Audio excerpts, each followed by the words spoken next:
한 2시간 동안 공익법인 회계 기준에 대해서 좀 이제 여러분들하고 얘기를 나눌 예정입니다.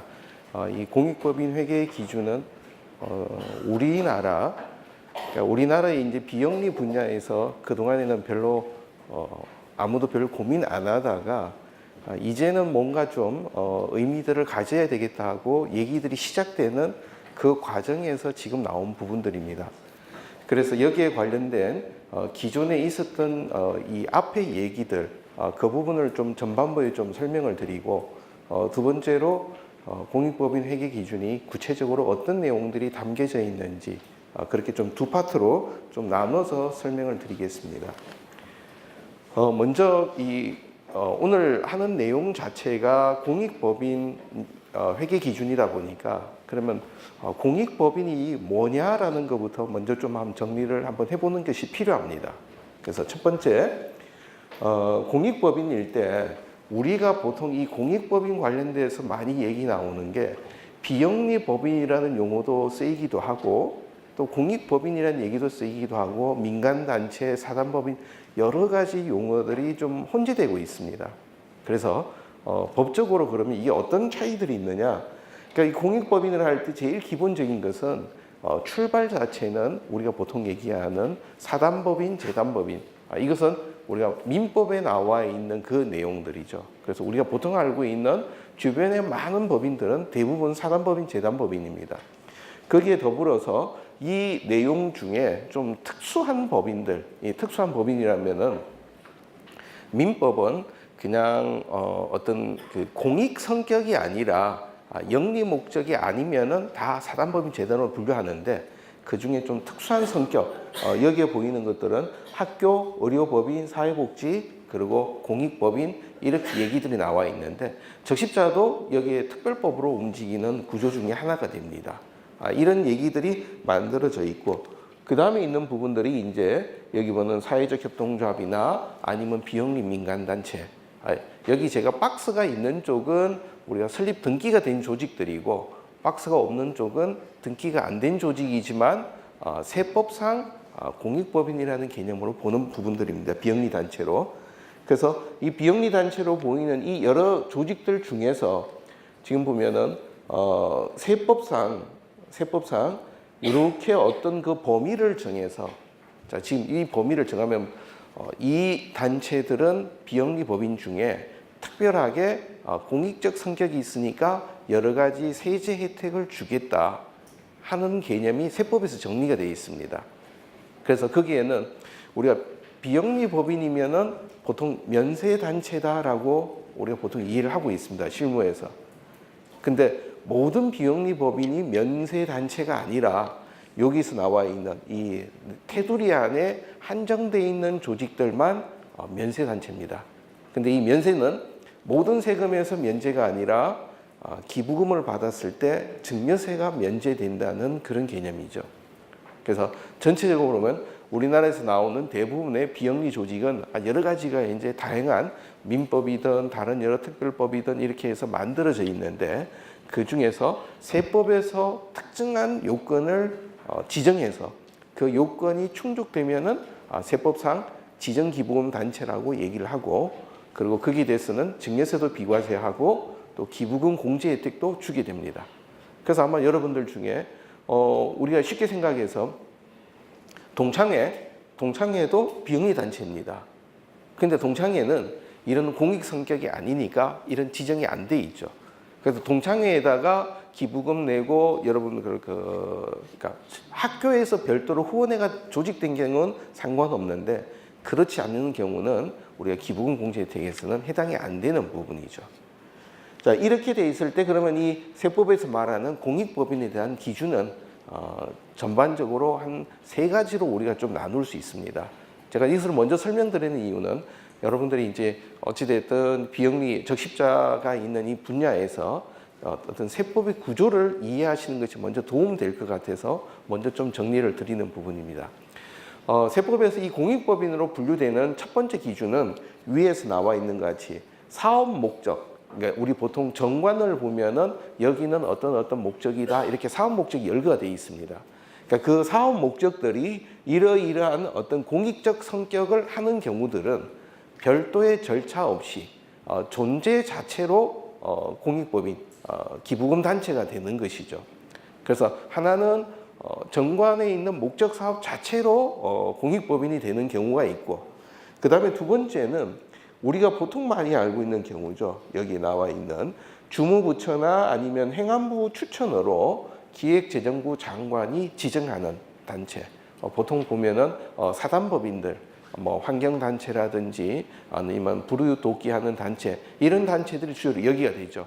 그래서 거기는 국세청에 주무부처 승인을 받아서 주무부처 기획재정부 승인을 받으면은 그 단체가 하나의 또 다른 지정기금단체가 되는데, 여기는 독특한 거는 한 5년 아니면 6년 종료될 때마다 지정 절차를 계속 받아야 됩니다. 그리고 또 하나는 기부금품 모집 등록 한 건에 대한 기부금품. 그러니까 위에 말씀드렸던 이 두 가지에 해당되지는 않지만, 그런데 우리가 서울시나 아니면 행안부 아니면 지자체에 우리가 이렇게 기부금을 모금하겠다, 기부금품 모금 등록을 하고 모으는 기부금은 단체는 지정 기부금이 아니지만 그렇게 모은 모금액에 대해서는 지정 기부금으로 인정해 주게 됩니다. 그래서 크게 정리하면 정관 목적 자체가 이 공익법인에 해당되거나, 아니면 사업 내용을 보고 기획재정부 장관이 지정을 하거나, 아니면은 기부금품 모집 등록을 한 경우가 우리가 얘기하는 이 공익법인의 큰 범주에 해당이 됩니다. 그 중에 중간에 하나 나와 있는 것들이 법인세법 시행규칙이라든지 아니면 상정법 시행규칙, 여기에 열거되어 있는 조직들도 또 하나의 이제 위에 나와 있는 정관 목적 사업 자체로서 열거되는 조직이라고 봅니다. 적십자 같은 경우는 지금 여기에 해당되기 때문에 기부금 단체로 인정이 되고 있죠. 그 다음에는 우리가 현장에서 많이 나오는 얘기인데, 개념적으로 우리가 한번 좀 정리할 필요가 있는 용어들입니다. 현장에서는 우리가 비영리 분야에서 나오는 용어가 기부금이라는 용어도 있고, 후원이라는 용어도 있고, 출연이라는 용어도 있고, 회비라는 용어도 있고, 어떤 데 가면 후원 회비라는 얘기도 있고, 또 특별 회비라는 용어도 있고, 특별 후원금이라는 용어도 있고, 말은 만들어낼수록 아주 다양하게 나옵니다. 그랬을 때 우리가 이 세법상으로서 구분되는 이 기준을 어떻게 볼 거냐, 이것은 아주 중요한 요소가 됩니다. 그래서 크게 보면은 지금 하나 증여, 출연, 기부, 회비, 보조금, 이렇게 제가 세 가지로 구분했습니다. 그러면은 먼저 우리가 말하는 기부라는 개념은, 어찌됐든 이 기부라고 하는 것들을 우리가 보면은 어떤 사람이 또 다른 사람에게 돈을 줍니다. 돈이 됐든 금품이 됐든 그것을 우리 사법, 그러니까 이 사인 간 일반적인 관계에서 정해주는 민법에서는 그것을 증여라 그럽니다. 그러니까 증여라는 개념은 한쪽에 A가 B에게 아무런 대가 없이 그대로 지급하는 것이 증여가 됩니다. 이거는 일방적으로 주는 거기 때문에 본인이 어떤 의무나 이런 것들이 아니라 순수한 자발적인 행위입니다. 그래서 이러한 증여를 관리하기 위한 것이 증여세법이죠. 그리고 공익법인들이 어떻게 비과세가 된다, 출연재산 관리해라, 이 부분도 증여세법에서 관리가 됩니다. 그러면은 우리가 여기서 말하는 기본 개념은 당사자 일방이 무상으로 상대방에 수여하는데, 여기 제일 큰 부분은 자발적 의사이고, 이런 개념에서 우리가 사용하는 용어 기부, 후원, 출연, 모든 경우가 다 동일한 개념입니다. 단지 우리가 표현만 다르게 하고 있는 것 뿐이죠. 그래서 다시 정리하면 우리가 말하는 기부, 후원은 첫 번째 자발적인 의사여야 된다. 의무로 내는 것이 아니다. 이런 것들은 기부금이 되고, 이 얘기들은 기부금 영수증 발급할 수 있다. 이렇게 됩니다. 두 번째 나오는 이 회비라는 용어 개념. 이 회비라는 용어는 이 개념은 어떤 특정한 조직의 구성원들이 그 회라고 하는 모임이죠. 거기에 필요한 비용을 충당하기 위해서 의무적으로 내는 돈이 우리 회비라고 그럽니다. 거기에는 아마 여러분들이 어떤 모임에 가입하셔도 그게 회비라는 용어가 나오게 되죠. 그래서 여기서 중요한 요소는 결국 본인의 자발적인 출연, 돈을 내는 것이 아니라 의무적인 분담이다. 그래서 우리가 사용하는 용어가 중요한 것이 아니라 이거 자체가 의무적으로 내는 거냐 아니면은 자발적으로 내느냐 따라서 회비냐 아니면은 후원금, 기부금, 증여 이렇게 구분이 됩니다. 그래서 예를 들어서 어떤 모임에 정기 회비가 있고 그런데 이따가 보니까 좀 어려워서 특별 회비를 낸다? 이 특별 회비는 본인들이 알아서 추가로 내는 거죠. 정기 회비는 의무적으로 내야 되니까 여기서 말하는 회비에 되는데 알아서 본인들의 선택으로 내는 특별 회비는 용어는 회비지만 어떤 이 법률적으로 세법적으로는 위에서 말하는 증여, 출연, 기부로 분류하게 됩니다. 그래서 혹시 여러분들이 어떤 현장에서 나오는 얘기를 보실 때 이게 기부냐 회비냐 영수증 발행해야 되냐 부분에서는 이것이 의무적으로 내는 거냐 아니냐라는 얘기가 됩니다. 근데 이제 적십자 같은 경우는 독특한 경우가 또 하나 있죠. 적십자 회비. 자, 적십자 회비는 어떻습니까? 이 용어는 회비로 걸려 있습니다. 근데 기부금인가요? 아니면은 회비인가요? 그래서 적십자 회비는 회비라고 얘기할 수도 있는데 또 어떻게 보면은 또 기부금이라고 얘기할 수도 있고 상당히 애매한데 적십자 회비는 우리 법에서 이렇게 하도록 얘기가 나와 있습니다. 그러니까 단지 다른 점은 다른 경우 일반적인 경우는 회비인데 내가 돈을 안 내면 회원으로서 권리가 없는 것이 일반적이죠. 근데 적십자 회비 안 낸다 해서 그 사람의 어떤 권리가 뭐 정지되거나 그런 건 전혀 없죠. 그렇다면 적십자 회비의 성격은 자발적인 후원금 성격입니다. 자발적인 후원금 성격인데 법적으로는 후원금 성격이고 그런데 이제 법에서 그 적십자 회비에 대한 거는 또 다른 법의 규정에 근거해서 받는 거기 때문에 이제 구체적으로 아마 재경팀에서 볼 때는 좀 다르게 판단할 요소가 좀 있는 부분입니다. 그래서 적십자 회비는 개인들이 다 기부금 공제 혜택을 받죠. 그런 관점에서. 그리고 밑에 나와 있는 보조금, 이 보조금이 현장에서도 많이 이제 어려운 용어들인데요. 보조금은 기본적으로 그 국가나 아니면 지방자치단체가 해야 되는 일인데 그거를 국가나 지자체 이외에 다른 사람에게 어떤 그 사업을 하도록 자금을 지원하는 행정 행위가 됩니다. 그러니까 다른 말로 하면은 위에서 나오는 이 증여나 기부 회비 같은 거는 어떤 공공기관하고 관계가 아니라 사인들 간에 움직이는 사적 거래의 관점인데 반해서 보조금은 국가나 지자체와의 관계에서 움직이게 됩니다. 그래서 예를 들어서 사회복지공동모금회가 어떤 그 사업비를 배분 사업하면서 나눠줬다.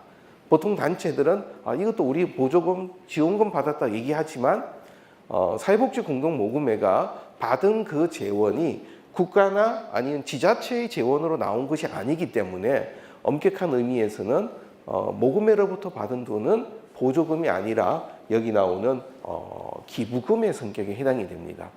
그러니까 다른 말로 이 보조금은 반드시 국가나 지자체, 그래서 뭐 고용부나 복지부 아니면 서울시 아니면 경기도 이렇게 지자체에서 받는 것, 이것이 이제 일반적으로 말하는 1차적인 보조금이고, 그리고 추가적으로 들어가서 코이카라든지 아니면 뭐 사회적교육진흥원이라든지 보건영원 이렇게 정부 출연기관, 거기는 주로 정부에서 받은 재원으로 사업을 진행합니다.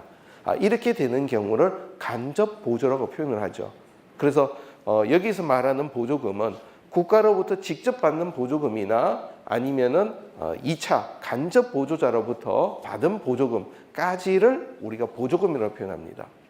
지금 이 세 가지를 우리가 구분하는 이유는 이 공익법인의 회계 처리에서 이 세 가지가 상당히 큰 차이가 나오기 때문에 개념적으로 한번 정리할 필요가 있습니다.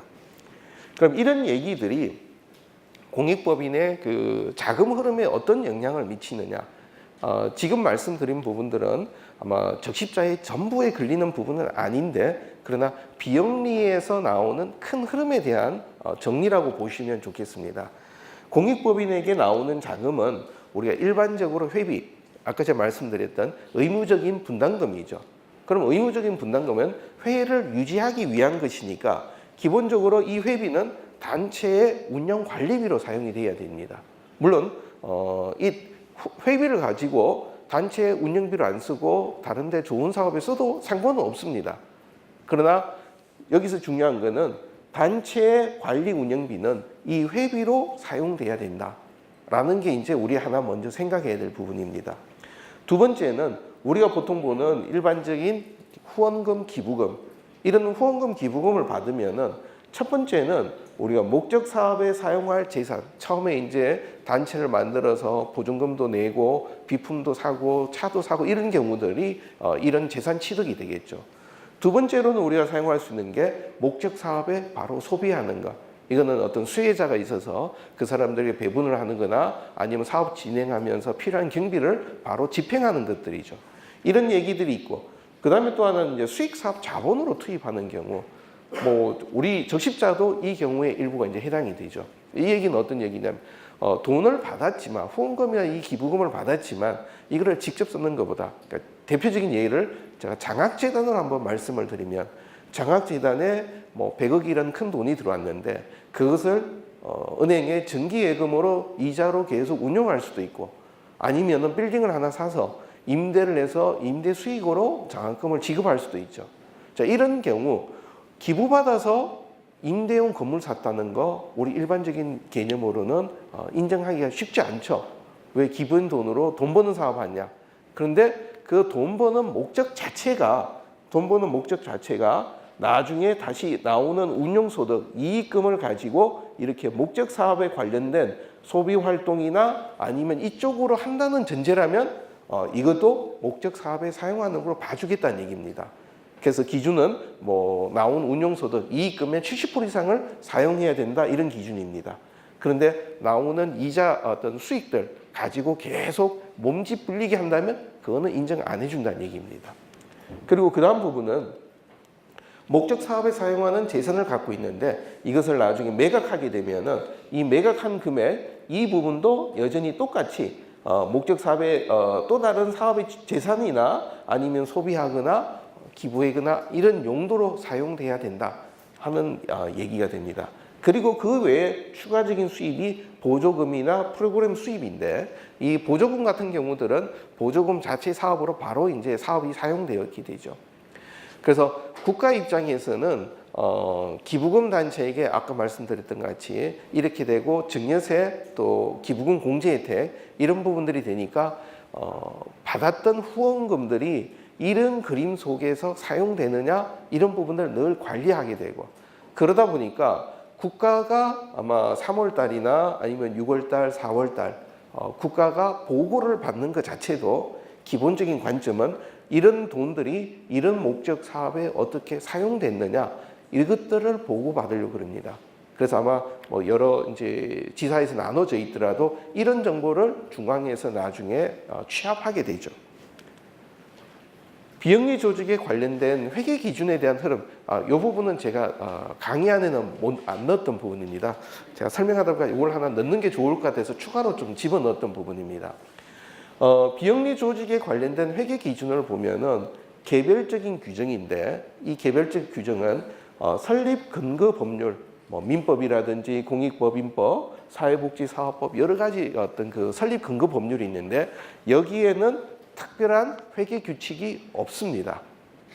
그리고 나와 있는 것이 사회복지법인 시설 재무회계 규칙, 병원 사립학교 회계 기준 여러 가지 기준들이 있는데 아쉽게도 회계사인 제 입장에서 보면은 여기 말은 재무회계 규칙, 회계 기준이라는 얘기들이 나와 있지만 회계의 방향성이나 회계적으로는 전혀 조건이 없습니다.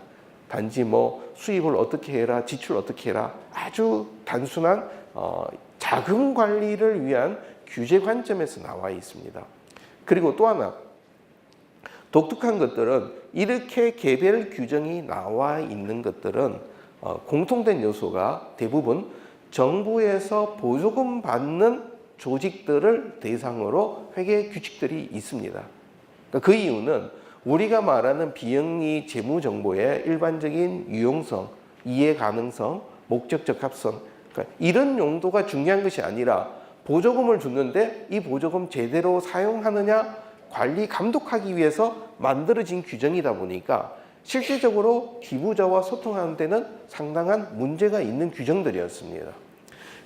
그러면은 이런 문제점들을 가지고 비영리 쪽에 좀 맞는 규정을 우리나라에서 만들어 보려는 시도가 제일 먼저 나왔던 것이 2003년 3월에 비영리 조직의 재무제표 작성과 표시 지침서라는 얘기가 한국회계연구원, 지금 회계기준원의 옛날 명칭입니다.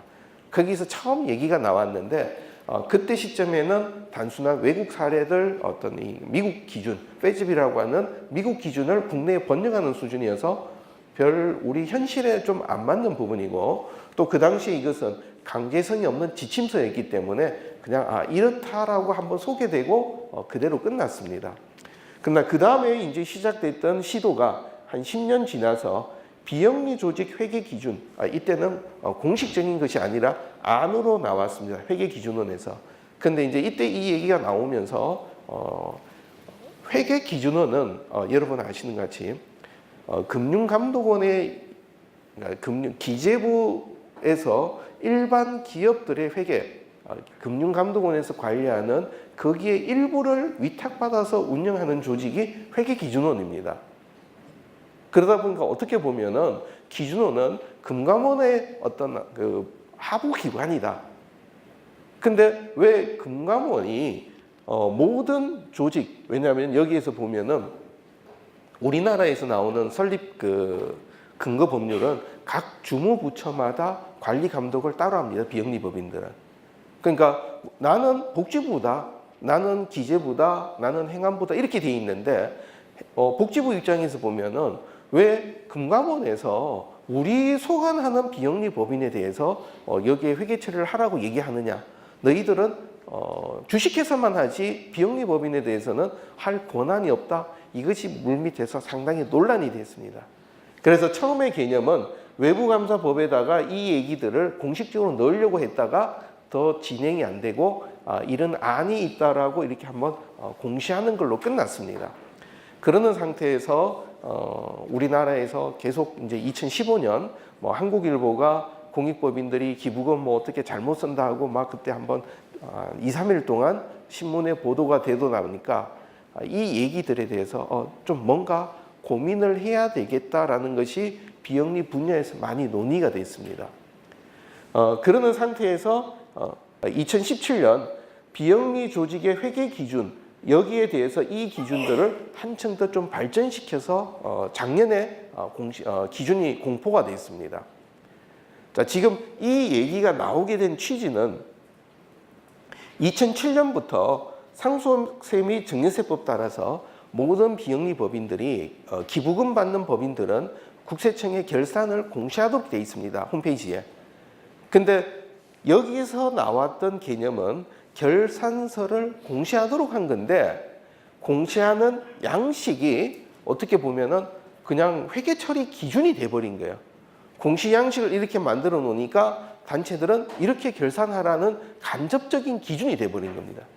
그런데 이 공시 양식 자체가 상당히 문제가 있는 것이 결산 정보 공유 차원이 아니라 기재부 증여세 그러니까 재산세과죠. 이쪽에서 감독하다 보니까 출연 재산이 어떻게 사용됐느냐, 그러니까 상정법에서 앞에서 말씀드렸던 목적 사업에서 사용되는 현금주의 기준으로 이 기준들이 나오다 보니까 실질적인 단체 결산 정보와는 상당히 충돌이 많이 되고 그 중에 대표적이었던 것들이 인건비를 사업비로 볼 거냐, 관리비로 볼 거냐가 이전에 상당히 큰 문제가 됐던 부분입니다. 그래서 이제 작년에 이제 비영리 조직 회계 기준원이라고 이 강제성 없는 지침서지만 작년에 좀 더 현장들을 많이 연구해서 기준서가 하나 나왔고요. 그리고 작년 11월 달에 공익법인 회계 기준, 이것은 상속세 및 증여세법 따라서 얘기가 나왔는데 위의 것은 공익법인뿐만 아니라 일반 비영리 조직 전체에 대한 개념적인 기초를 만들어서 조금 더 이론적으로 포괄적입니다. 여기에 비해서 오늘 설명드리는 공익법인 이 회계 기준은 상정법에서, 그러니까 앞에서 제가 말씀드렸던 세법상에서 공익법인으로 열거된 조직들은 거기에서 결산 공시라든지 이런 부분에서는 반드시 따라야 되는 조직 규정으로 그렇게 얘기가 나와 있습니다. 그러다 보니까 어찌됐든 지금 올해부터는 결산을 할 때 이 공익법인 회계 기준을 안 할 수가 없는 상황입니다. 그래서 요 얘기들에 대한 것들을 또 추가로 좀 더 들어가 보겠습니다.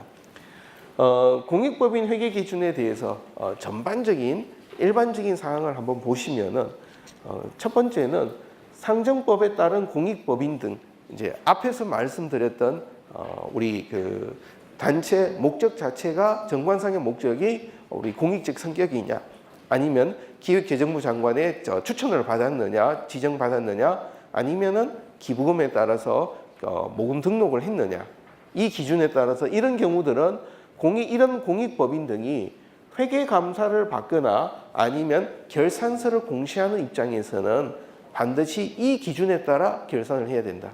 그러니까 다른 말로 하면 여러분들이 이제 작성하시는 결산서에 대해서 외부 감사 받을 때 그동안에는 뭐 어떤 기준에 따라 외부 감사 회계 처리할 거냐가 없었는데 이제는 이 기준으로 반드시 가야만 됩니다. 근데 예외적으로 빠져 있는 경우는 의료법인, 사립학교법인, 서울대학교, 인천대학교 이 경우는 이 기준 적용을 안 해도 됩니다. 그리고 또 하나 예외적인 거는 복식부기 발생주의에 따른 다른 법 규정에서 이 어떤 단체가 있는데 이 단체에는 이런 회계 처리 규정을 준수하라고 관련된 규정이 있다고 예를 들었을 때 그 규정 자체가 복식부기 발생주의가 있으면은 예외적으로 인정하겠다 하는 취지입니다. 그다음에 두 번째 이 보고 실체 그러니까 이제 이 공익법인이 결산서를 만드는 이 범위는 누구로 할 거냐 하는 부분인데 여기는 공익법인 전체를 하나로 보고 들어갑니다. 그러니까 그러다 보니까 이 비영리 법인들이 어떤 업무를 진행하면서 나타나는 얘기들 중에 하나는 어떤 단체가 직접 운영하는 것도 있고 또 외부로부터 위탁받아서 운영하는 경우도 있고 이렇게 되는데 지금 나와 있는 기준 자체는 법률 행위가 어떤 주체가 되는 법인 등록번호, 법인격 기준입니다. 그래서 예를 들어서 적십자에 여러 지사들이 나눠져 있다 하더라도 그 전체를 총괄해서 하나의 관리 주체로 이 보고를 하게 됩니다. 근데 예를 들어서 적십자가 우리가 직접 하는 게 아니라 위탁 사업을 진행하는 경우가 또 생기게 되죠. 뭐는 비영리 쪽에 특히 복지 쪽에도 많이 나오는 얘기입니다. 그런 경우에 위탁 사업일 때 자 그러면 이 위탁이라는 범위를 두 가지로 좀 나눠야 됩니다. 하나는 말 그대로 전부 모든 재산권이나 책임이는 이 위탁자가 갖고 있고 수탁자, 이 사업을 진행하는 쪽은 단지 관리, 운영만 하고 관련된 것들은 100% 다 다시 돌려준다. 그렇게 되면은 여기 이 사업에서는 해당이 안 되게 됩니다. 근데 그렇지 않고 운영을 하면서 이런 사업으로 사용해달라 하고 어떤 시설이나 자금을 위탁했는데 그게 단체 안에 다 들어와서 안에서 움직인다면 그 경우는 우리 책임으로 위탁 사업을 움직인다면 여기에 포함되는 개념이 되게 됩니다. 이 부분도 실무적으로 아마 상당히 논란이 많이 나오는 요소가 됩니다. 그리고 세 번째는 적용하는 회계 원칙. 아마 이제 적십자는 이미 다 하고 있는 얘기입니다. 복식부기 발생주의 개념으로만 회계 처리가 되어야 됩니다. 이 부분이 현장에 가게 되면은 상당한 지금 혼선이 있습니다. 적십자 같은 경우는 이미 발생주의로 왔기 때문에 상관없는데 대부분의 단체들은 우리가 얘기하는 현금 출납 기준으로 수지결산서를 보통 만들고 있죠. 그러다 보니까 복식부기 발생주의로 하면은 수지결산서가 바로 안 나오게 됩니다. 그러면 이제 복식부기 발생주의 하면서는 수지결산서를 다르게 만들어야 되는 좀 어떤 추가적인 작업이 나올 수가 있게 됩니다. 그리고 사용하는 재무제표 종류는 재무상태표와 운영성과표, 이거는 우리가 말하는 복식부기 발생주의를 하게 되면 기본적으로 합계전액시산표에서 나오는 결산서가 되죠. 그리고 특이한 것은 이 주석 자체를 정규 결산서의 범위로 넣습니다. 일반 영리조직, 회사 같은 경우는 결산서를 만들어서 공시할 때 뒤에 이 내용들의 세부적인 정보들을 넣는 것들이 주석인데, 이것은 재무제표의 일부로 보고 이미 다 만들어서 공시하고 있습니다. 근데 우리나라에 있는 그 비영리 법인들의 홈페이지, 웹사이트를 한번 검색해서 결산 정보를 보게 되면은 뒤에 나와 있는 주석이 나와 있는 경우는 아마 감사보고서 첨부했을 때 나온 건 있는데 그냥 자체적인 결산서를 공시하면서 주석을 넣은 경우는 지금 현재는 저는 한 군데도 못 봤습니다. 그러니까 그 이유는 우리나라에서는 아직도 이 주석이라는 얘기를 별로 인식을 많이 못하고 있습니다. 자, 여기서 조금 다른 개념. 그럼 왜 주석이 필수적인 정보로 들어갔느냐, 재무정보에서. 여기에서는 우리가 이 그 결산서를 만드는 이유가 뭔가에 따른 차이가 저는 있다고 보입니다. 예를 들어서 국가에서 이렇게 하라 그러니까 마지못해서 한다 그러면은 주석까지 만들어서 보여줄 필요는 없습니다. 근데 보통의 일반적인 비영리 공익법인들은 결산이 끝나면 홈페이지에 우리 사업 실적이 이렇습니다라고 보통 보고를 하게 되죠. 그리고 소식지에도 넣어서 두고, 그 얘기는 우리 사업 결과를 설명을 하면서 기부자들에게 충분히 만족할 수 있고 필요한 정보를 제공하는 개념입니다. 그러면은 수지결산서 아니면 여기 나오는 재무상태표, 운영성과표, 활동보고서, 이 앞에 나와 있는 결산서로만 설명할 수 없는 부분들을 최대한 이 주석에 담아서 보는 사람들에게 전달할 수 있다는 장점이 있는 거죠. 그런 의미에서 이 주석이라고 하는 것은 의무적이라는 성격보다 여러분 단체가 하시는 사업 내용들을 최대한 알릴 수 있는 정보로서 이 주석은 상당히 중요한 요소입니다.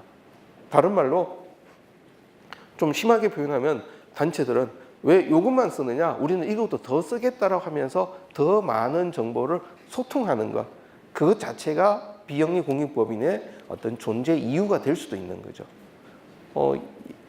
제가 여기서 또 하나 좀 비교 한번 해보면은, 영리법인은 정보 자체를 숨겨야 됩니다.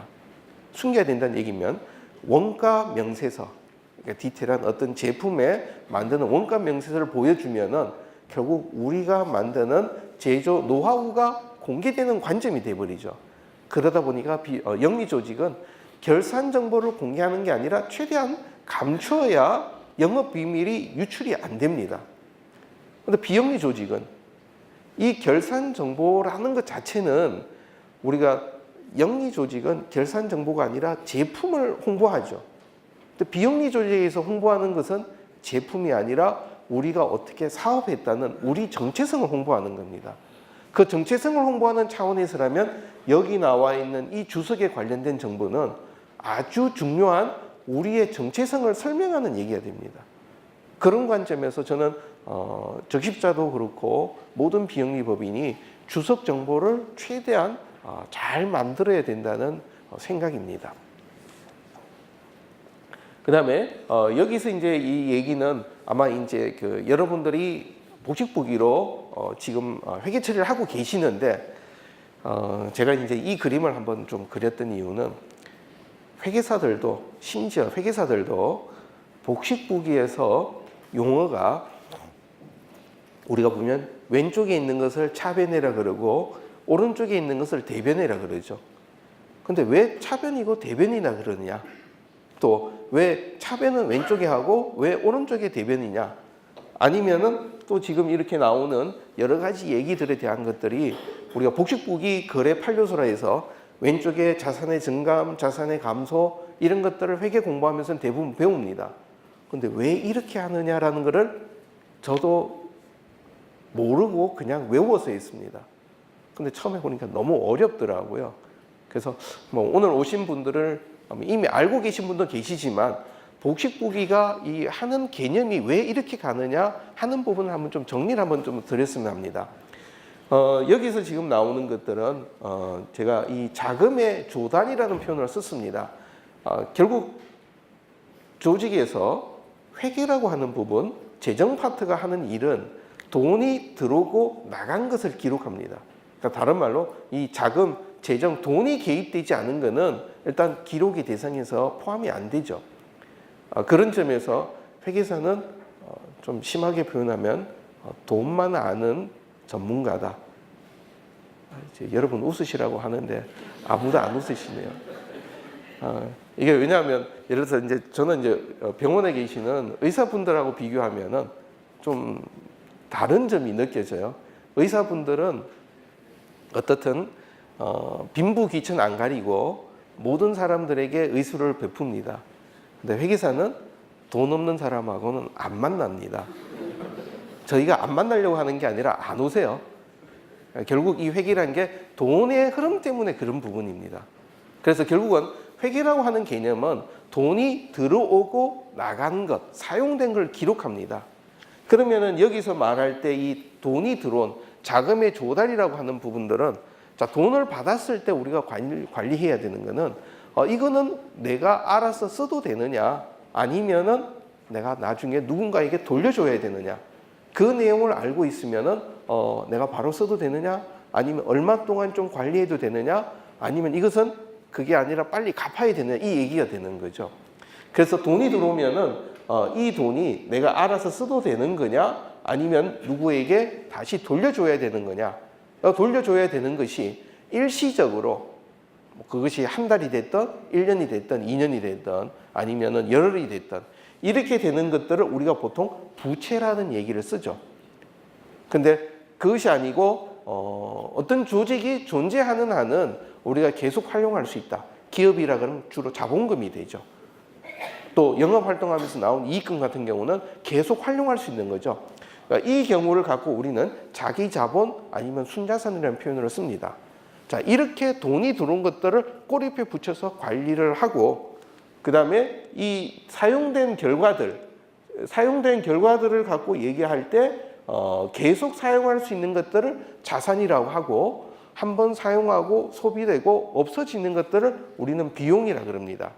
그래서 자금이 조달 원인이 뭐냐 또 사용된 상태가 뭐냐를 구분해서 결국은 어떤 조직이 계속할 때 우리가 사용할 수 있는 자원, 기본적인 재산이 뭐가 있느냐 또 아니면은 이것은 우리가 갚아야 되는 거냐 그걸 보면서 재무적인 활동에 의사결정을 하도록 만들어주는 것이 복식부기가 되죠.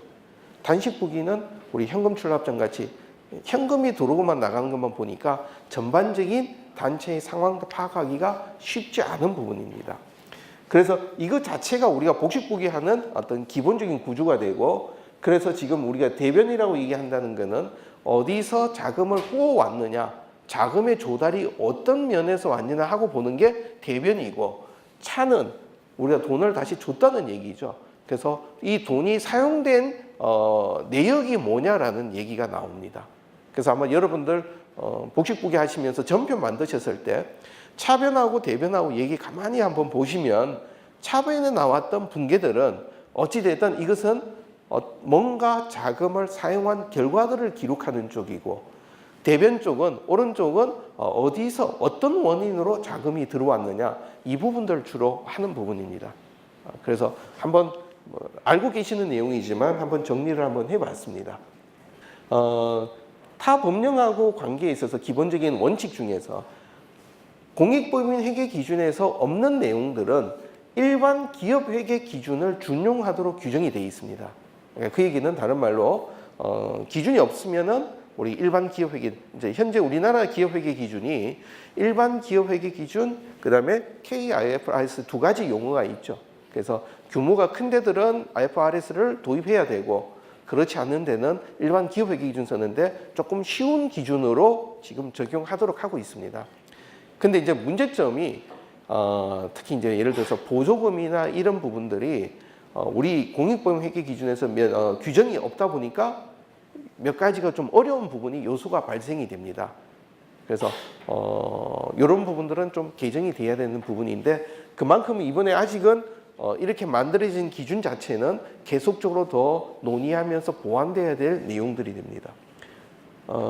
그리고 그다음에 이제 이 회계 처리를 할 때 가져야 되는 원칙은 계속성과 비교 가능성.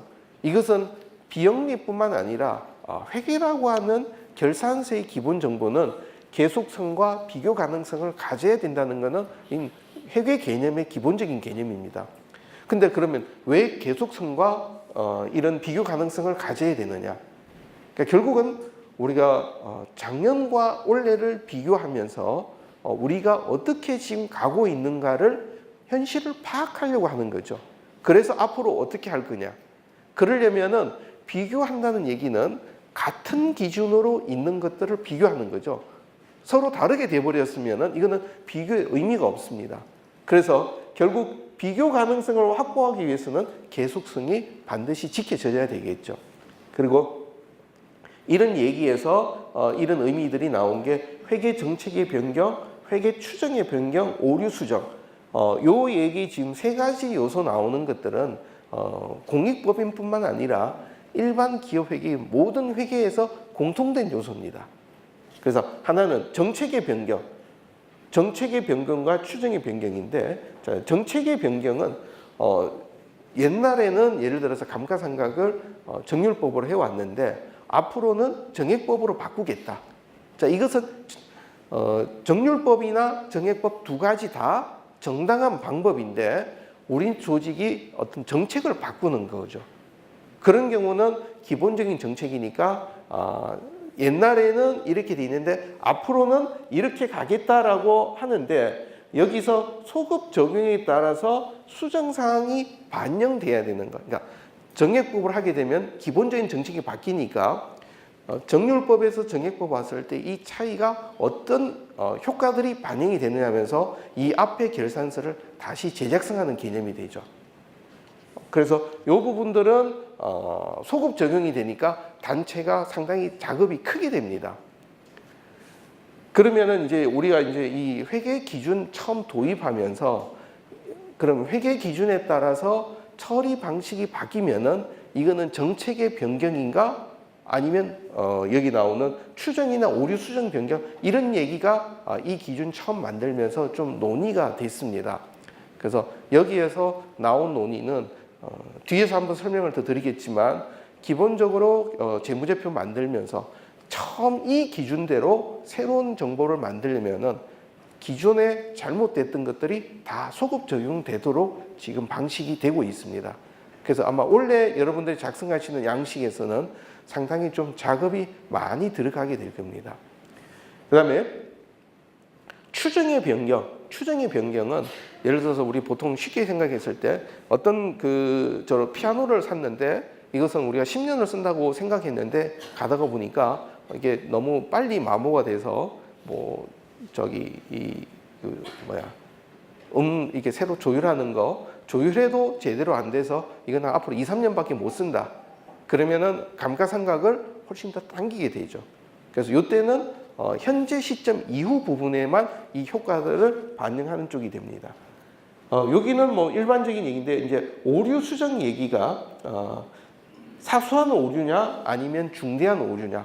중대한 오류라 그러면 작년도 결산서를 다시 한번 재작성해야 되게 되고 일반적인 오류인 경우는 사업의 손익의 정기손익, 수정손익으로 보통 표현하게 됩니다.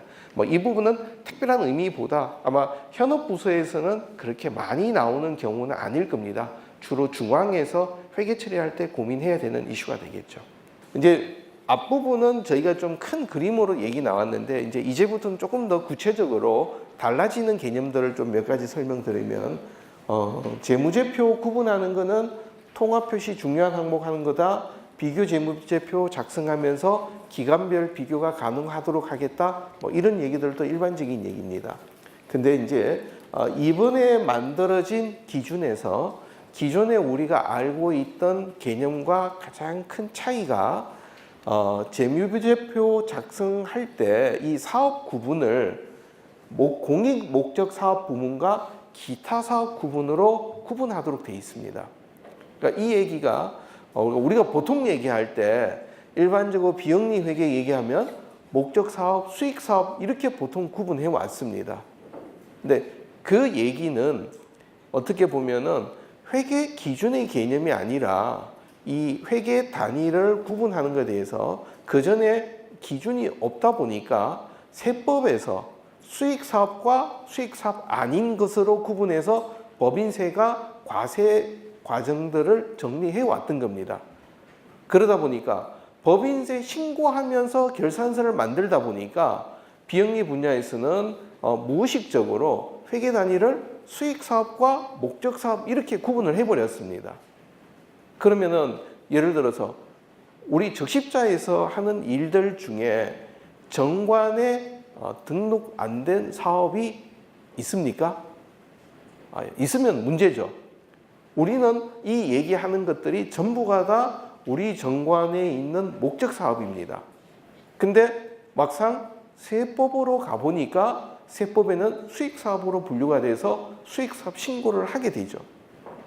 그래서 이전에 나왔던 결산 공시 양식으로 나가게 되니까 어떤 문제가 있었냐면은 예를 들어서 어떤 사단법인이 아이들에게 좋은 교육 기회를 제공하겠다. 그래서 우리는 후원금 받아서 염가로 하지만 아주 양질의 교육을 제공하겠다 하는 사업을 진행합니다. 그러면 그 조직이 진행하는 사업은 목적 사업인데 세법에서는 이게 수익 사업으로 분류가 됩니다. 그러니까 결산서를 만들어서 공시하니까 이것 자체를 수익 사업이라 하고 결산서를 공시합니다. 왜냐하면 그 단체는 전부가 그 교육 사업만 하고 있으니까. 후원자 입장에서 보니까 이게 뭐냐? 나는 기부했는데 당신들은 돈 버는 일만 하느냐? 그러니까 이 결산서를 보는 사람들의 오해가 엄청 커버렸던 게 기존에 나타났던 문제점입니다. 그래서 이번에 기준을 만들면서 고려했던 큰 변화 중에 하나는 세법 기준, 세법은 결산이 끝나고 난 다음의 얘기다. 그래서 원 개념이 뭐냐? 원 개념은 여기서 나온 것이 정관에서 지정해 준 목적 사업. 그러니까 세법은 적용될 수도 있고 안 될 수도 있는데 우리가 어떤 일을 하겠다고 설립 목적으로 들어가 있는 부분에 있는 사업이면은 공익 목적 사업 부문으로 회계 처리를 하고 나머지 부분은 다 기타 사업 부문으로 구분시키도록 규정이 정리됐습니다. 그러다 보니까 지금 아마 여러분 다 결산을 하다 보면은 지금 적십자는 기타 사업 부분이 나올 경우가 아마 지금 거의 없다고 보입니다. 굳이 한다면, 그러니까 이 기타 사업 부분이 나올 일은 어떤 경우냐면 아까 제가 말씀드린 예를 들었던 장학재단이 우리는 임대를 해서 임대 수익금으로 장학금을 주겠다. 그랬을 때 이 조직이 처음부터 임대를 목적으로 한 건 아니죠. 그러니까 그때는 임대 사업이 여기 나오는 기타 사업으로 나눠지게 됩니다. 그런데 어떤 조직 같은 경우는 임대가 아니라 어떤 교육 사업을 하는데 이 교육 사업은 본인들의 목적 사업이다. 그러면 돈을 벌지만 이쪽으로 들어가게 되죠. 그래서 이 구분 기준이 원래 하시면서 아마 고민이 많이 되는 지점들이 나오게 될 겁니다. 그래서 이 얘기는 뒤에 양식들 보시면서 한 번 더 보시면 좋겠습니다. 두 번째, 이거는 이제 지사에서 직접 나올 얘기는 아니지만 고유 목적 사업 준비금이라고 하는 이 계정이 그 동안에 보면은 세법에서는 이걸 부채로 봤었고 외부 감사할 때는 이거 자체는 부채가 아니니까 대부분 순자산 내에서 준비금, 잉여금 처분으로 이 얘기들을 해왔던 부분입니다. 근데 이번에 규정이 바뀌면서 보통 순자산 그룹 내 변동으로 처리하고 부채로 인식하는 경우는 유동부채와 비유동부채 사이에 또 다른 그룹으로 하나 별도로 만들어라. 그러니까 두 가지 다를 회계 기준으로 인정했습니다. 그러니까 이 얘기는 고유목적 사업 준비금 자체는 일반적으로 분명히 부채는 아닙니다. 왜? 부채는 누군가에게 줘야 될 부분인데 이 부분은 아니거든요. 그러다 보니까 이거는 단순하게 순자산 내에 돌아가야 되는데 현실적으로 지금 작은 비영리 법인들이 부채로 이미 처리를 많이 하고 있으니까 어떤 현실적인 부분에서 이 두 가지를 다 인정한 경우가 됩니다. 예. 그 다음에 이제 재무상태표 기준으로 넘어와서 한번 좀 설명을 세부적으로 좀 드리겠습니다. 재무상태표의 그 정보의 유용성, 목적, 재무상태표 목적이 뭐냐? 목적 사업이 계속 지속 가능하냐? 유동성 및 재무 건전성이 어떠냐? 이거는 유동자산과 유동부채를 보면서 사업할 자금이 어떠냐? 아니면 비유동자산을 보면서 계속 사용할 재원들이 있느냐? 이런 얘기들이 여기서 나오게 되죠. 그 다음에 재무제표를 작성할 때 재무제표 작성할 때 앞에서 말씀드린 같이 공익목적 사업 부문과 기타 사업 부문으로 구분해서 재무제표를 작성합니다. 그래서 이 얘기도 뒤에서 한번 더 보시고요. 그 다음에 재무제표 작성 기준은 자산의 경우 통제 가능성, 미래 경제적 효과, 부채는 미래 마이너스 경제적 효과. 이것은 어떤 그룹핑 기준이라기보다 자산과 부채의 어떤 그 회계 이론적인 정의를 다시 한번 내린 거에서 큰 의미는 없습니다. 근데 세 번째 나오는 이 용어, 이 순자산이라는 그룹을 만들었습니다. 우리가 보통 기업에서는 자본이라는 표현을 쓰죠. 그러면 자본이라는 얘기와 순자산이라는 얘기의 차이가 뭔가라고 보면 자본이라는 얘기를 쓸 때는 이거는 어떤 기업의 자본주, 그러니까 주인이 누구냐, 자본주에 관련된 지분이 얼마냐라고 보는 관점이 자본입니다. 그래서 회사에서는 자산, 부채, 자본으로 분류가 들어가 있죠. 근데 비영리 조직에서는 적십자도 그렇지만 비영리 조직은 자본주가 없습니다. 주인 자체가. 그러다 보니까 자본이란 얘기가 아니라 단순하게 우리가 갖고 있는 전체 자산에서 부채를 빼서 순차액이 얼마냐 계속 사용할 수 있는, 그러니까 용어적인 개념에서 이 부분은 영리와 비영리를 다르게 인정했다, 그렇게 보시면 되겠습니다. 자산은 유동자산, 비유동자산, 비유동자산은 투자, 유형, 무형, 기타. 이 부분은 일반적인 영리 조직과 전체적으로 하나도 차이가 없습니다. 두 번째, 부채의 경우에서는 유동부채와 비유동부채, 이것도 일반적인 경우와 동일한데 중간에 고유목적 사업준비금을 부채로 인식하는 경우는 중간에 항목을 하나 더 만들어야 됩니다. 그것이 이제 기존에 우리가 알고 있던 것과 하나 좀 다른 기준이 나왔던 부분이고요. 여기선 부채로 하는 경우만이지 아니라 그러면 여기 안 나오겠죠. 순자산 경우가 어떻게 보면 우리나라에서 지금 처음 개념들을 한번 정리한 개념이 됩니다. 기본 순자산, 보통 순자산, 순자산 조정 세 가지 그룹으로 좀 구분시켰습니다. 그래서 재무상태표에서 여러분들이 계정 과목 이해하실 때 자산 쪽은 크게 상관이 없고요. 자산 쪽은 크게 상관이 없고 부채 쪽에 고유목적 사업 준비금이 나올 수도 있지만 적십자는 순자산으로 넣고 있죠. 예. 그러니까 밑으로 내려가 여기도 크게 여러분들이 고민하실 필요는 없고 여기에 나오는 개념들이 새로 나온 개념이구나, 이렇게 한번 보시면 됩니다. 이 얘기들 조금 더 다시 한번 더 보게 되면은 고유목적 사업 준비금은 요 얘기는 지사에서는 크게 얘기가 상관이 없을 것 같고 이제 중앙에서만 고민하면 되니까 여러분이 자료로만 한번 보시면 되겠습니다. 그래서 요거는 제가 자료로만 하고 설명은 넘어갈게요. 근데 마음에 계속 아쉬움이 남으면 손 들어주시면 설명 한번 더 하겠습니다. 순자산이 앞에서 말씀드린 같이 자본과 순자산은 개념이 다르죠. 그래서 기본 순자산은 사용이나 처분에 영구적 제약이 있는 순자산. 그러니까 함부로 처분하면 안 된다. 이것은 어떤 단체가 존재하는데 기본적으로 사용되는 거다. 우리가 비영리 쪽에서 많이 사용했던 기본 재산과 같은 개념입니다. 그래서 이 영구적 제약이라고 하는 용어 정의를 더 세부적으로 법령, 정관 등에 의해서 사용이나 처분 시 주무관청 등의 허가가 필요하다. 그러니까 함부로 막 없애거나 할 수 없는 재산이다라는 개념이죠.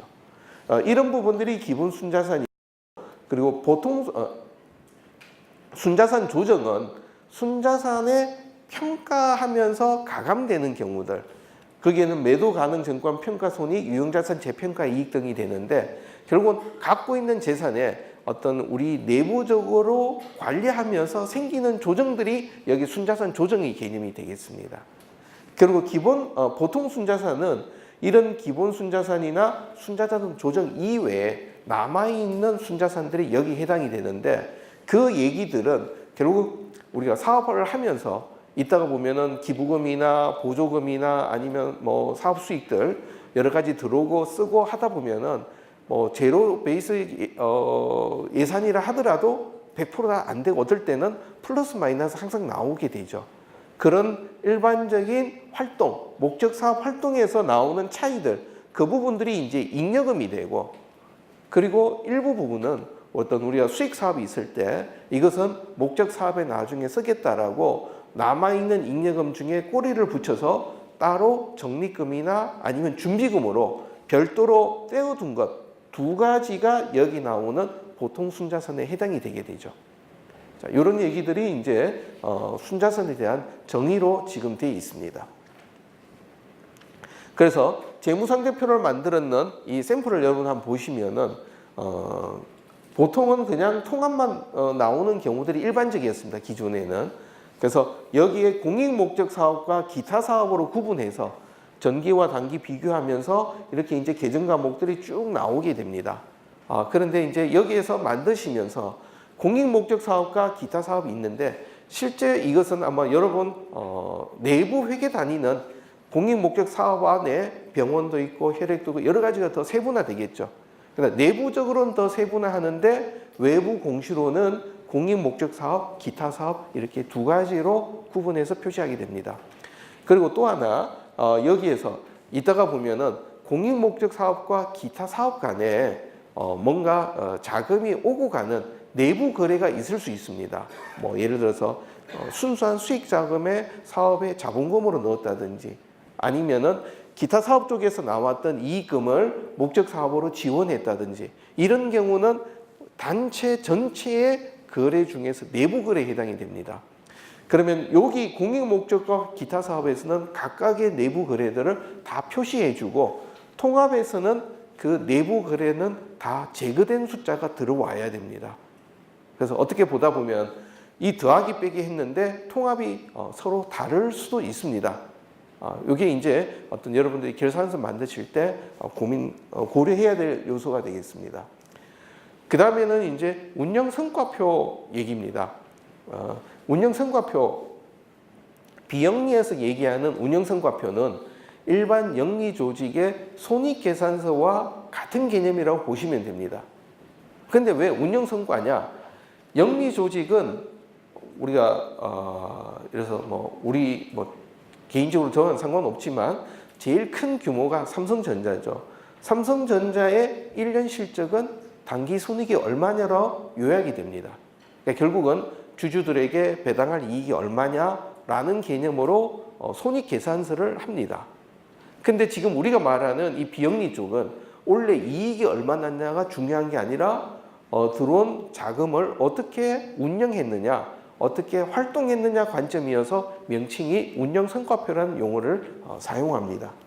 그래서 여기 나온 운영성과표는 계정과목 체계 자체도 우리가 얘기하는 매출액 이런 개념이 아니라 사업 수익, 사업 비용, 그리고 사업 이익 손실, 사업 외 수익, 사업 외 비용, 고유목적 사업 준비금, 전입액, 환입액, 요거는 이제 부채로 인식하는 경우가 되고, 그다음에 법인세 비용 차감 전, 법인세 비용, 단기 운영 이익, 요렇게 이제 큰 그룹으로 나옵니다. 저 개인적으로는 여기 말하는 이익 손실이라는 표현은 저 개인적으로는 참 안 좋아합니다. 이게 무슨 이익이냐?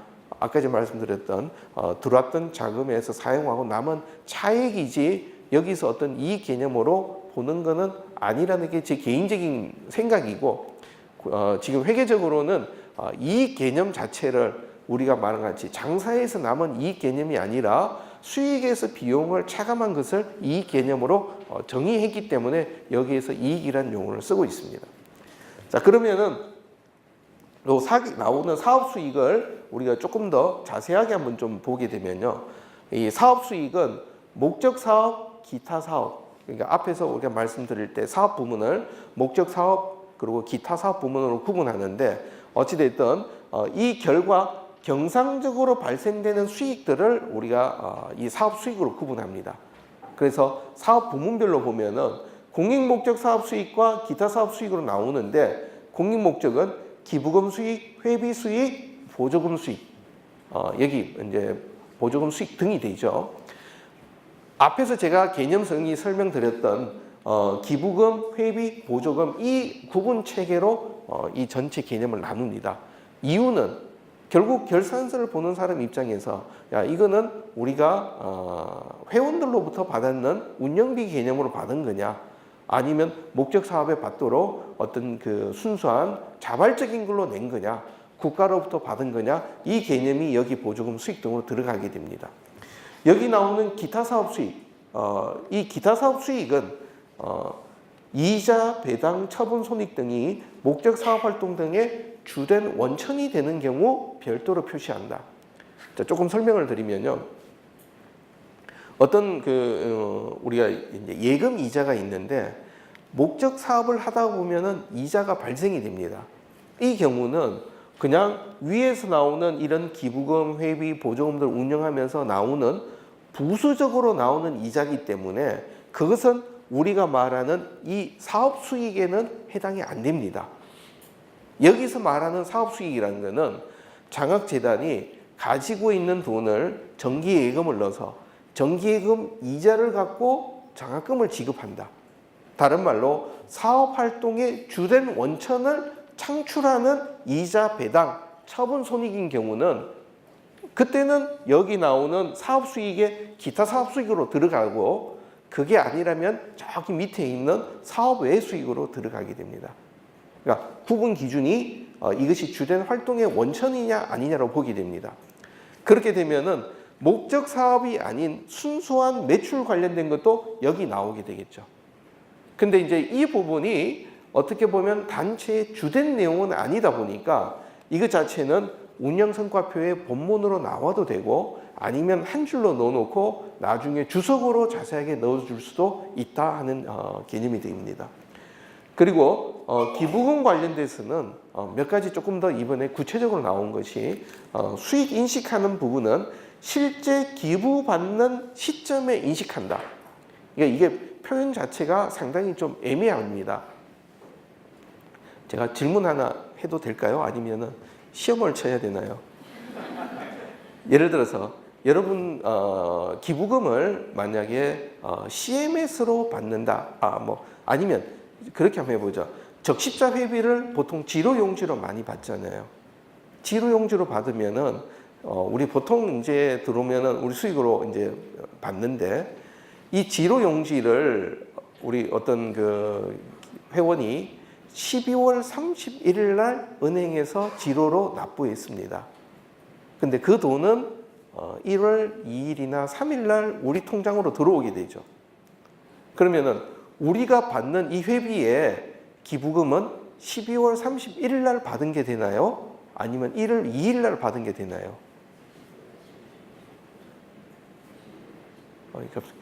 이제 대답이 양쪽으로 지금 갈리죠. 그러니까 이제 이런 부분들은 우리가 이제 지금까지 별 얘기를 안 했던 부분입니다. 기부자 입장에서는 나는 12월 31일 날 돈 낸 거예요. 도장 팡팡 찍혔던 지로 영수증 갖고 있죠. 근데 우리는 아직 돈 안 받았으니까 이거 아직 후원금 안 들어왔다 얘기를 하게 되죠. 그래서 여기서 말하는 실제 기부 받는 시점이라고 돼 있는데 여기서 말하는 실제 기부 받는 시점은 이제 우리 한번 보죠.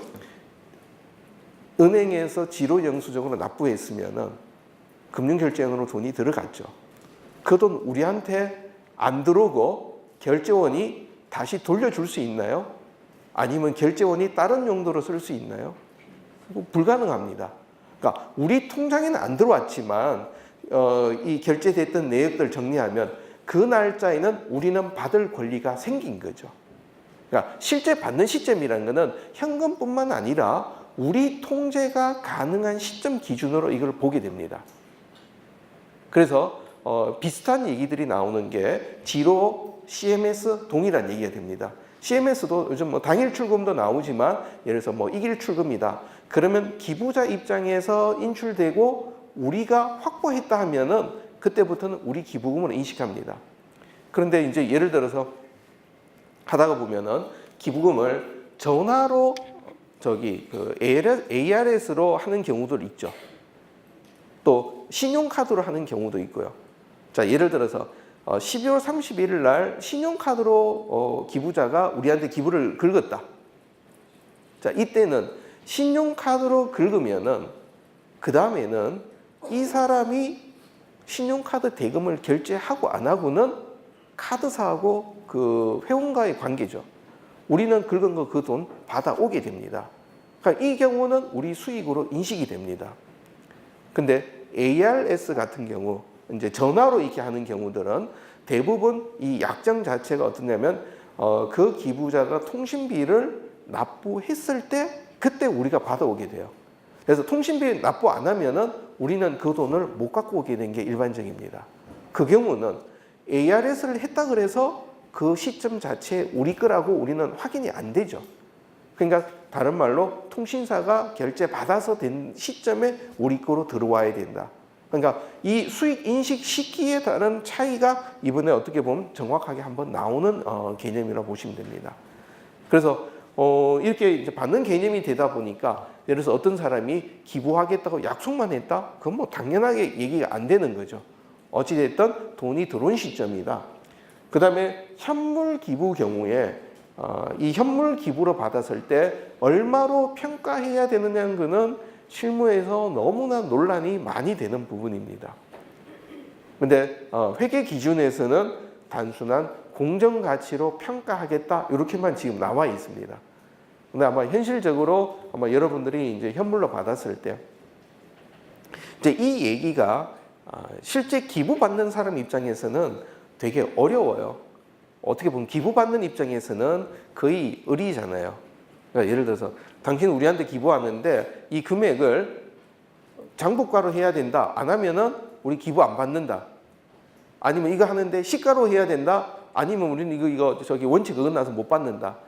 이 얘기를 할 수 있는 비영리 법인이 몇 군데나 있냐는 얘기예요. 현실적으로는 하나라도 더 받아야 되니까 주는 사람이 얘기하면 오케이 이렇게 하는 게 맞는데요 라고 얘기는 하지만 어쩔 수 없이 넘어갑니다. 그러면은 이론적으로 한번 좀 보죠. 여기에서 지금 뭐 해석이나 이런 것들이 분명히 지금 많이 우리가 더 논의를 해야 되는데 우리가 기부받는 거는 앞에서 말씀드렸던 증여가 되죠. 그러니까 어떻게 보면 증여를 받는 겁니다.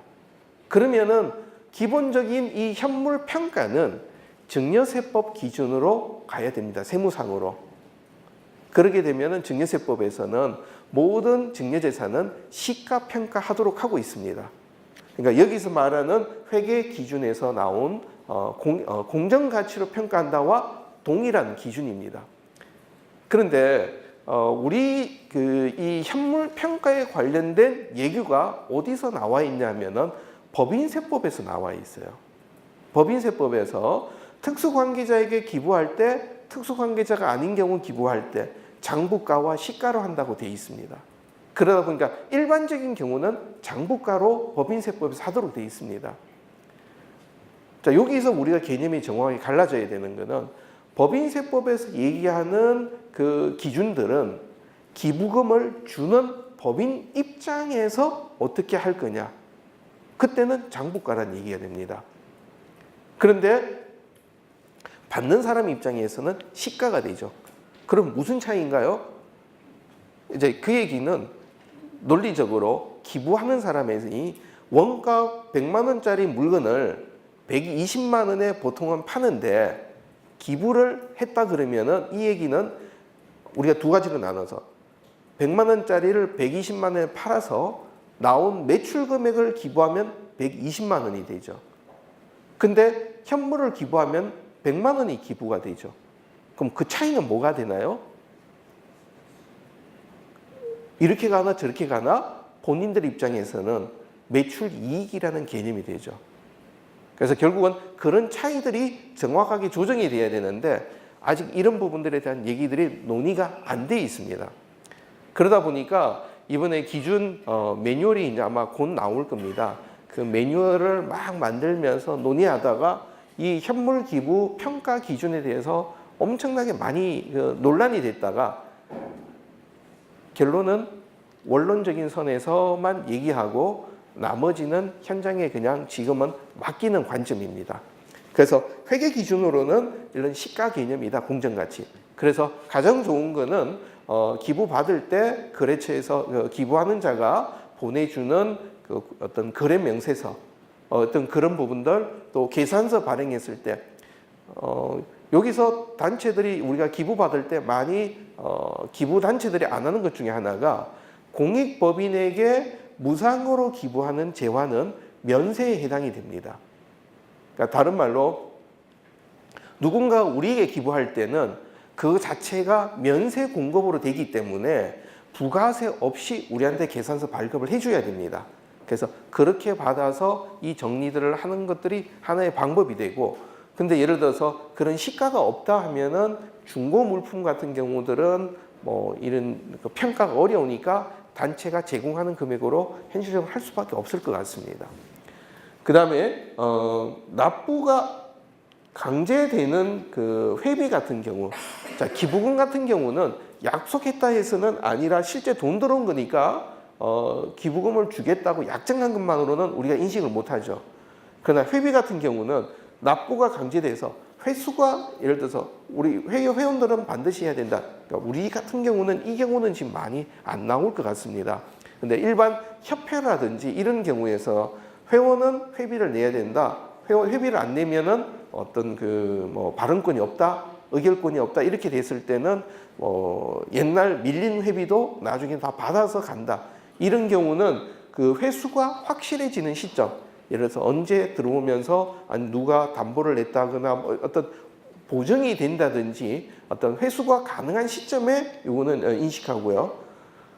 그리고 이런 경우는 자주 있는 경우는 아닌데 기부금은 우리가 증여입니다. 증여인데 앞에서 제가 그 복식북에 그림을 한번 그려드렸었죠. 돈이 들어오는데 어떨 때는 안 갚아도 된다. 근데 안 갚아도 된다는 얘기가 두 가지죠. 그냥 정말 영구히 안 갚아도 되는 거, 우리 조직이 존재하는 한 안 갚아도 되는 거, 이 두 가지로 나눠진다 그랬었죠. 그러면 기부금이 들어올 때 어떤 경우는 우리가 수익으로 바로 가는 기부금 수익이 되는데, 예를 들어서 단체가 처음 설립하면서 기본 재산으로 바로 들어가는 경우는 이때는 기부금 수익이 아니라 재무상태표에 있는 순자산의 증가 인식으로 이쪽으로 바로 넘어갑니다. 그래서 이 경우는 뭐 저 개인적으로는 이론적으로 저는 엄청 이 부분을 반대했습니다. 반대했던 이유는 우리 개념상으로는 기부자에게 돈이 들어온 거는 기본적으로 다 후원금 수익이다. 근데 그 중에 우리가 이것을 기본 재산으로 쓴다라고 하는 것이 논리적이라는 주장이 이제 제가 했는 주장들이고, 그런데 지금 이렇게 갔던 이유는 그렇게 되면은 이것은 일반 경상적인 수익이 아니라 일시적으로 한 번 들어오는 큰 돈인데 그것 때문에 단기 운영 차익 이런 이익 부분들이 차이가 나면 이것도 오해가 생긴다. 그래서 이 부분은 바로 순자산 증가로 인식해버리게 됩니다. 그러니까 다른 말로 큰 재산, 기본 순자산이 되는 경우는 기부금 수익으로 인식 안 하다 보니까 여기 운영성과표에 나오는 여기에 안 들어갑니다. 그러면 나타나는 문제점은 나중에 여러분들이 기부금 영수증 발급해준 내역과 여기 나오는 이 결산서 숫자가 서로 다르게 된다는 좀 문제점이 발생이 됩니다. 그것은 나중에 수작업으로 별도로 좀 관리를 하셔야 될 겁니다. 그 다음에 이제 사업비용. 사업비용은 목적 사업, 기타 사업. 이거는 이제 앞에서 나오는 그 사업 부문이죠. 이 부문 결과 여전히 경상적으로 발생하는 비용을 사업 비용이라고 합니다. 그리고 주된 활동 따라서 나오는 거죠. 그래서 이것 자체를 공익 목적 사업 비용, 기타 사업 비용 이렇게 두 가지로 크게 먼저 그룹핑을 나누게 되고요. 그리고 공익 목적 사업 비용에는 다시 이것을 사업 수행 비용, 일반 관리 비용, 모금 비용, 그러니까 활동 비용 성격에 따라서 이 세 가지로 나눕니다. 이거는 우리가 목적 사업하고 관련된 거냐, 아니면 단체를 사무실을 유지 관리하기 위한 일반 관리 비용이냐, 아니면 모금을 위한 비용이냐, 이렇게 이제 나누고, 여기 안에서 더 세부적으로는 분배 비용, 인력 비용, 시설 비용, 기타 비용.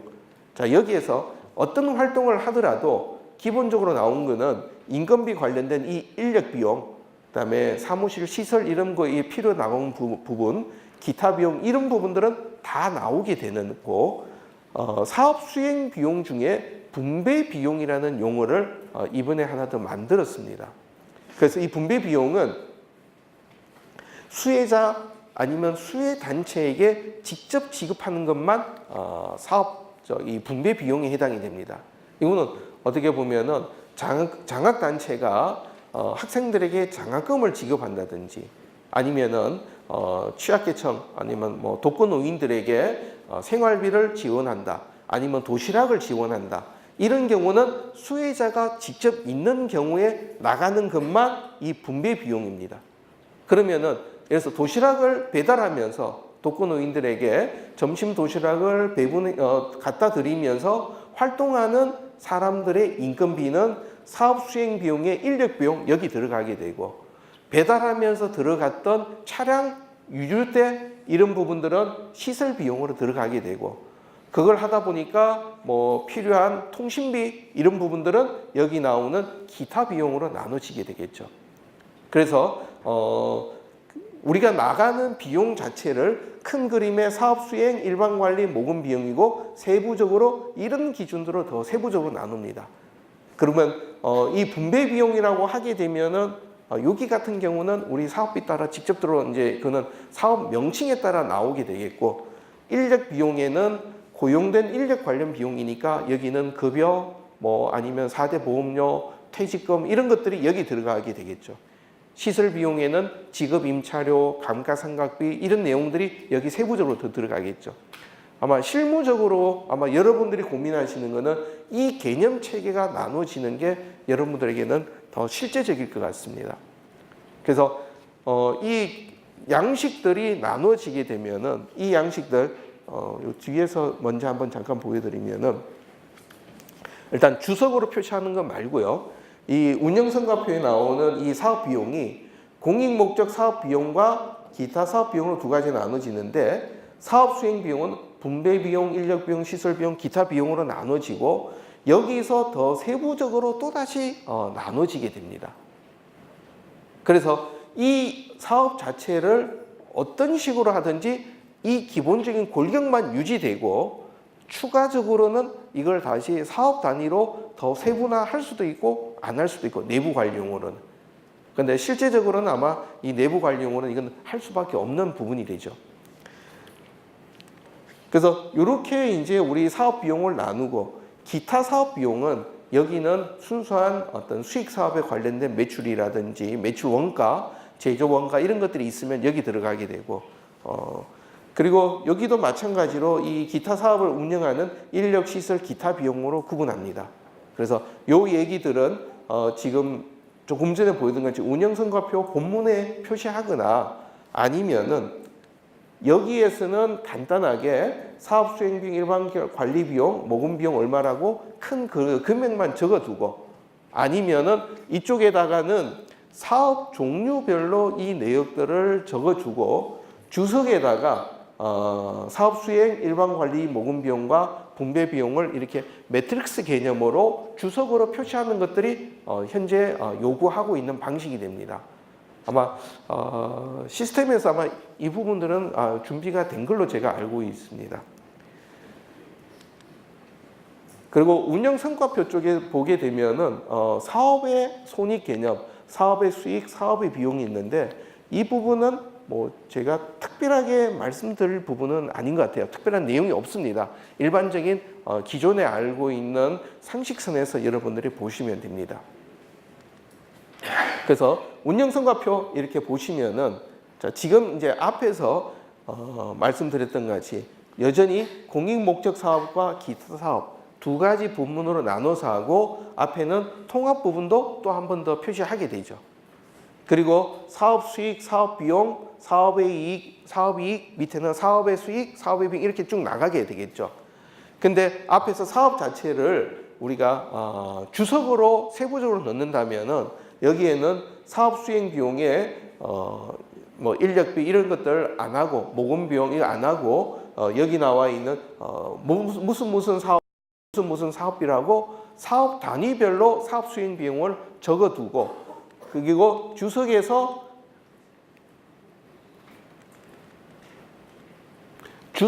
이 내역들을 세부적으로 표시해 주는 방식으로 들어갈 수 있습니다.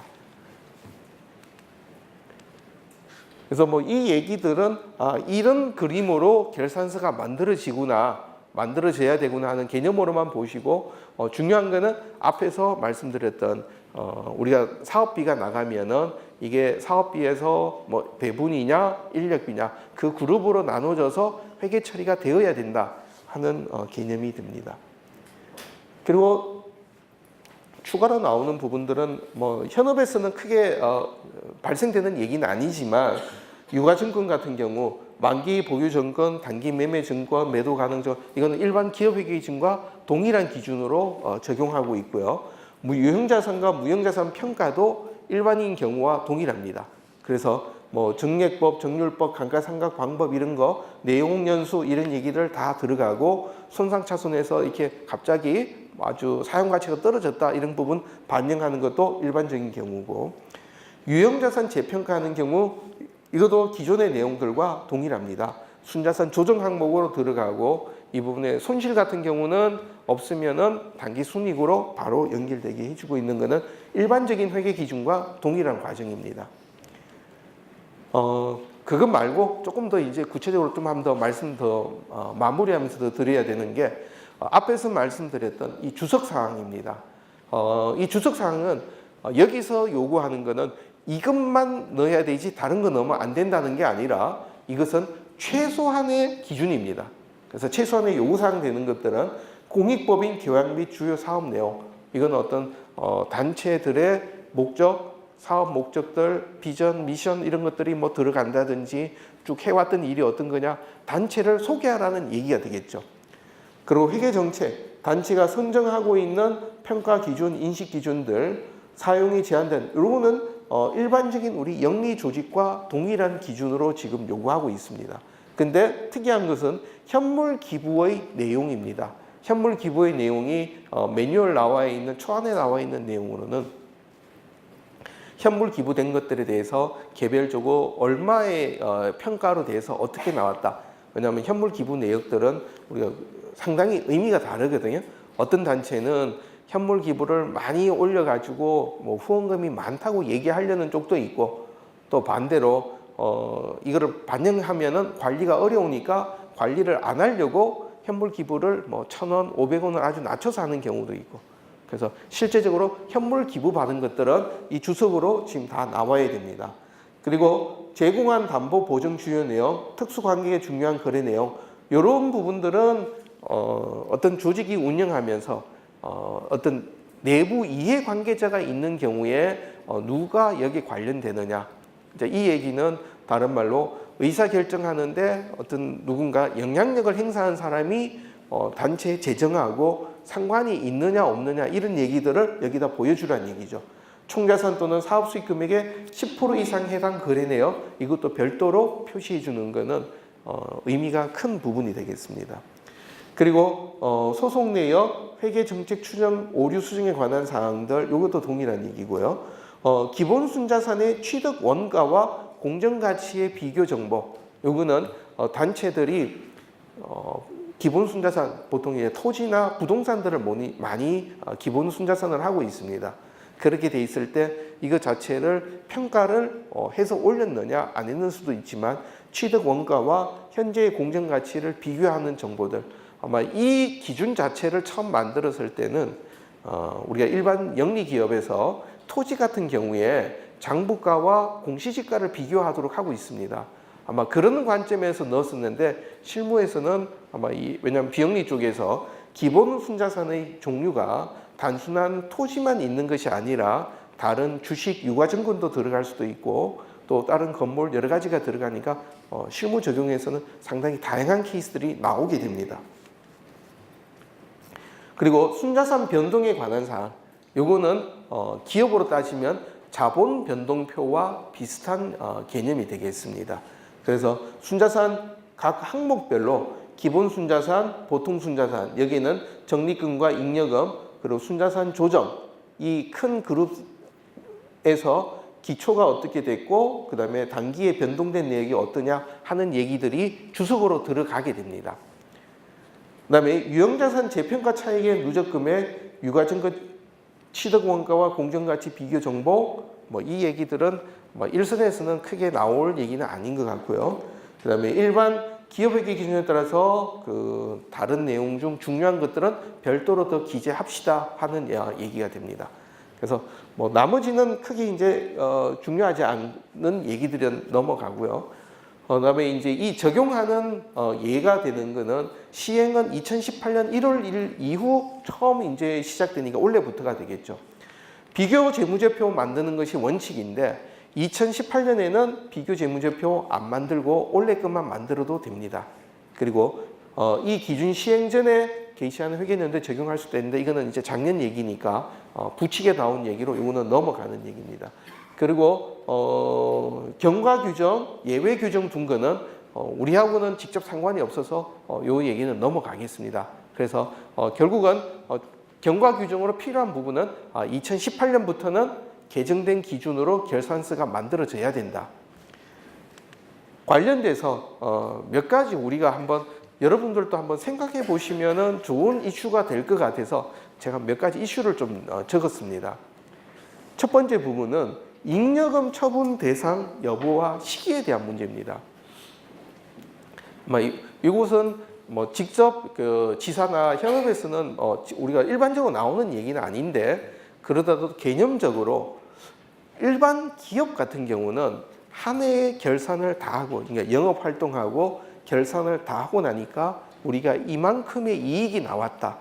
이 이익을 어떻게 할 거냐? 그것이 용어가 이익 처분입니다. 그러다 보니까 이 회사의 주인인 자본가들, 그러니까 주주들이죠.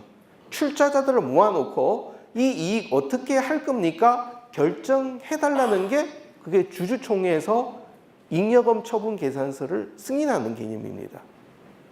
그러니까 이것은 자본에 대한 이익들을 어떻게 처분할 거냐의 관점이니까 이익 처분 대상입니다.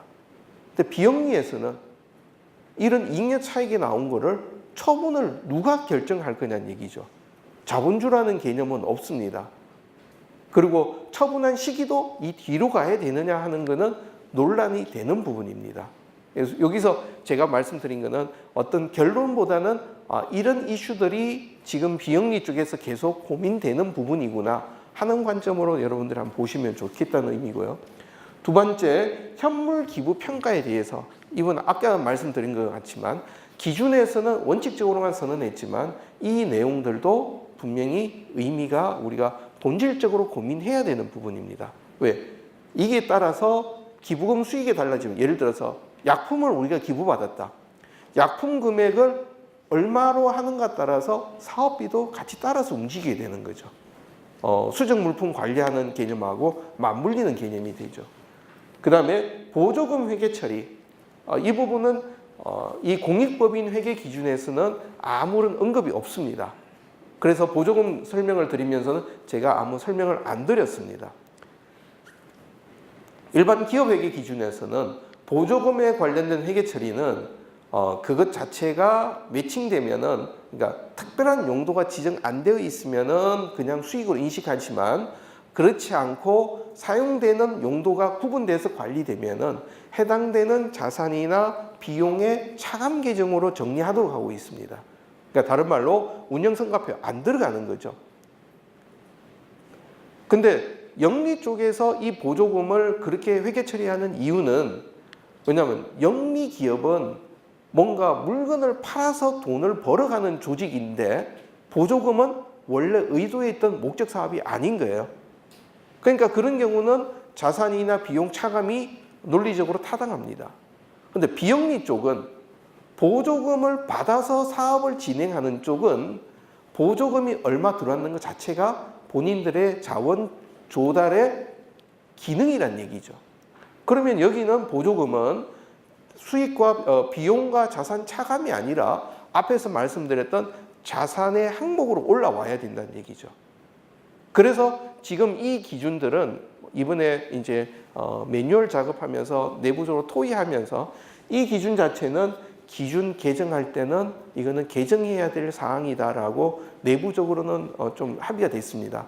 그리고 지금 나오는 매뉴얼에서는 보조금 자체는 비용 차감이 아니라 사업 수익의 항목으로 올라가도록 그렇게 매뉴얼이 공개는 안 돼 있지만 그렇게 논의가 됐었습니다. 그다음에 모금 비용에 관련된 거는 이 부분은 단체와 외부에서 보는 관점들이 상당히 다릅니다. 모금 비용에 관련돼서는 우리가 신규로 기부금 후원자 모집하면서 나가는 모금 비용이 있고 기존에 있는 모금 기부자에게서 만원 하는 기부자에게 2만 원 해달라고 더 증액해달라고 얘기가 들어가는 경우가 있고 또 그러지 않고 기부자들에게 당신 받은 기부금으로부터 우리에게 잘 사용했다라고 계속 뭔가 소식지도 보내고 그 다음에 1년이나 2년 될 때마다 고맙다고 전화하고 아니면 메일 보내고 문자 보내고 또 10년 되면 한 번씩 모아서 어떤 세리머니 하고 이런 유지관리 비용이 우리가 보통 모금하면서 모금부서에서 사용하는 비용입니다. 그 부분에서 우리가 신규라든지 증액 부분은 기본적으로 모금 비용으로 보는 것은 당연한데 유지관리되는 이 비용에 대해서 어떤 실무적으로는 저는 이거는 모금 비용이 아니다라고 보는 입장이고 실무부서도 아니라고 보는데 지금 매뉴얼이나 내부적으로는 이 유지관리 비용까지도 모금 비용으로 좀 보고 있습니다. 그러니까 그 얘기는 회계적인 관점과 또 실무적인 관점과 이 정보를 이용한 사람 입장들이 서로 조금씩 다르기 때문입니다. 그래서 궁극적으로는 이 얘기들은 결국 이런 정보가 의사결정에 어떤 역할을 할 거냐는 것은 상당히 또 많은 논의들이 더 지금 필요한 상황입니다. 그래서 오늘 지금 제가 공익보험 회계 기준에 대해서 쭉 설명을 드렸는데 저는 이런 생각을 합니다. 이 기준 자체가 이것으로서 확정됐다라고 생각은 안 합니다. 왜냐하면 미국이라든지 영국이라든지 외국 같은 경우는 벌써 수십 년, 100년 넘는 동안 비영리 단체가 어떻게 회계 처리를 하는 것이 바람직한가라는 것들을 많은 현장에서 시행착오를 겪으면서 논의해서 기준들이 정의가 됐습니다. 근데 우리는 이제 처음 이런 논의들을 해서 1차 안이 나온 상태이죠. 그래서 지금부터 이 기준들이 잘못됐다면은 계속 보완해서 더 논의하면서 현장에서 나온 얘기들이 들리고 또 이해관계자들에게 제대로 넘어가는 그런 얘기들이 아마 계속 좀 진행이 될 겁니다. 그래서 혹시 이런 부분들에 대해서 문제점이 있다고 생각되시면 또 여러분들의 의견 개진하시는 것도 저는 충분히 의미가 있다고 보입니다. 2시간 동안 강의 들어주시고 열심히 경청해 주셔서 감사합니다. 수고하셨습니다.